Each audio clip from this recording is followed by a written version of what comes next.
Docteur, je n'arrive pas à avoir des rapports sexuels avec mon partenaire. Chaque fois qu'il essaye, ça fait trop mal. Donc, je vais mourir sans jamais faire quoi. Comment je peux m'en sortir? Alors, aujourd'hui, nous allons parler de vaginisme et comment on va introduire, comment guérir du vaginisme, notamment du vaginisme primaire. Alors, installez-vous, prenez de l'eau, prenez des pop-corn. Ça commence tout de suite. Alors, dans cette vidéo, nous allons introduire la problématique de comment sortir du vaginisme, notamment du vaginisme primaire. Il faut faire la différence entre vaginisme primaire et vaginisme secondaire. Bon, déjà, c'est quoi le vaginisme?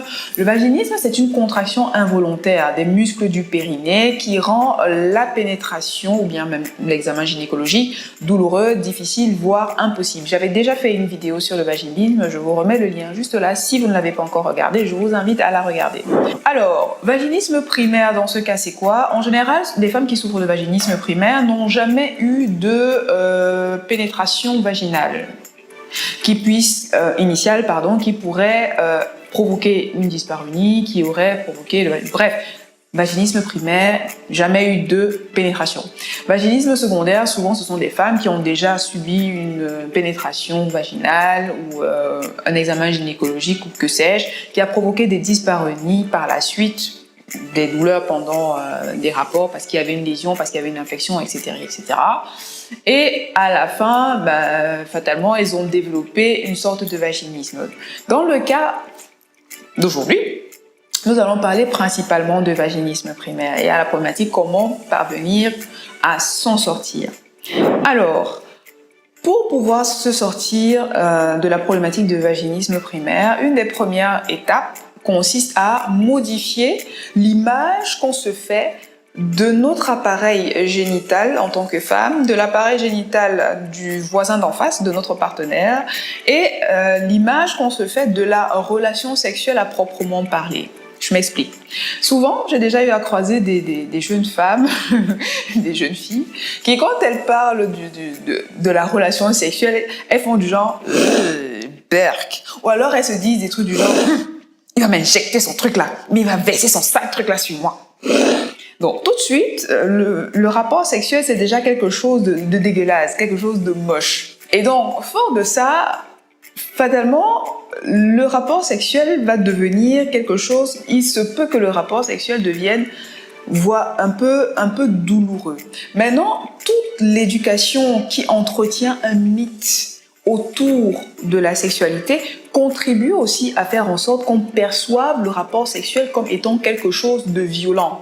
Entre parenthèses, lorsque vous regardez des films pornographiques, faites attention. Pourquoi? Parce que vous regardez des rapports sexuels qui, en réalité, n'ont rien à voir avec ce qui se passe en réalité, mais qui vont impacter votre subconscient. Et on sait bien que nos réactions, nos comportements sont en grande partie conditionnés par ce qui se passe dans notre subconscient. Donc ces images vont s'imprimer dans notre subconscient, donc faites attention aux images que vous regardez, notamment la pornographie qui n'est pas le reflet de réelles relations sexuelles. Ça peut même avoir quelque chose d'un peu bestial. Mais bon, parenthèse fermée.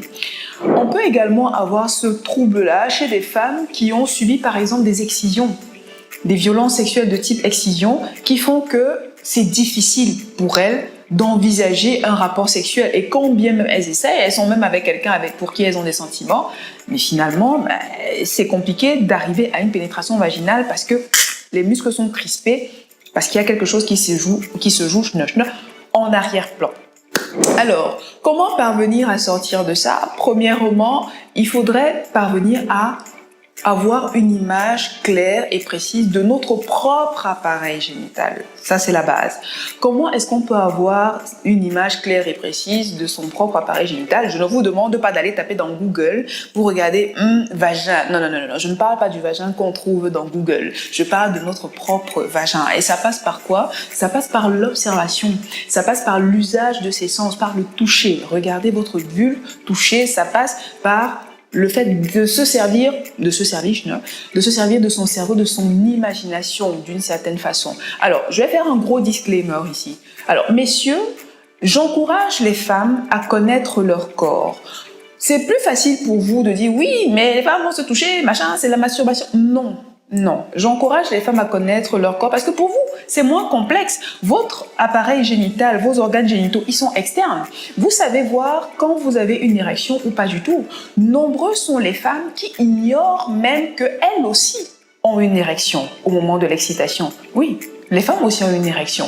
Mais ça, voilà, elles l'ignorent. D'ailleurs, je parle de ça en détail dans mon livre « Bien dans ma fleur, torride sous la couette », disponible sur Amazon. Je vous mettrai également le lien en barre d'infos. Donc, souffrez que j'explique aux femmes comment prendre soin, comment apprendre à connaître leur corps. Quand une femme connaît son corps, elle est plus à même de s'offrir à son partenaire de la plus belle des manières pour elle et ensuite pour le partenaire. Voilà. Parenthèse fermée. Bon, une fois qu'on a une autre représentation de son appareil génital personnel, il faut modifier la représentation qu'on se fait de l'appareil génital de l'autre. Est-ce que c'est juste une verge? J'entends souvent dans un jargon familier dire la chicotte. Bon, c'est vrai que moi-même, j'ai tendance à dire verge. Verge et chicotte, c'est plus ou moins la même chose. Ça renvoie à quelque chose d'un peu violent. J'ai tendance à dire verge. Je pourrais très bien dire, l'appeler par son nom classique, un pénis. D'autres personnes utilisent d'autres mots, mais cette image-là de chicotte renvoie déjà à quelque chose de violent et il se peut que la femme en question voit le pénis de son partenaire comme quelque chose d'agressif, comme une agression en fait. Et c'est pour ça qu'elle dit, oui, il va m'injecter son truc-là. Bref, donc quelle est l'image? Est-ce qu'elle se fait de l'organe génital de son partenaire et parvenir à modifier si cette image est négative ou biaisée? La troisième chose consistera à modifier l'image qu'elle se fait du rapport sexuel. Pour elle, c'est quoi le rapport sexuel et quelle est la finalité de ce rapport sexuel? Est-ce que c'est juste pour avoir des bébés? Parce que si c'est juste pour avoir des bébés, en vrai, une fois que vous aurez eu le bébé, on va faire toutes les techniques qu'on veut. Une fois que le bébé va arriver, vous aurez accouché. Le gars là va vous dégoûter. Je vous dis ça en même temps. Mais si la relation sexuelle est perçue comme étant un moment d'échange, je reçois l'autre comme étant une partie complémentaire de mon être, modèle clé serrure, afin d'expérimenter quelque chose de plus grand, j'ai envie de dire. Là, on est déjà dans une autre dimension.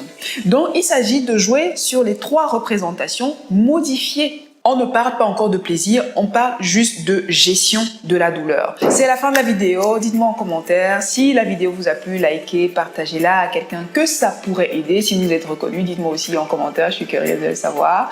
Abonnez-vous à la chaîne si ce n'est pas encore fait, activez la cloche de notification, je radote. Abonnez-vous également à nos autres réseaux sociaux et quant à moi, je vous dis à très vite dans une autre vidéo. D'ici là, prenez grand soin de vous et je vous dis à très vite. Salut!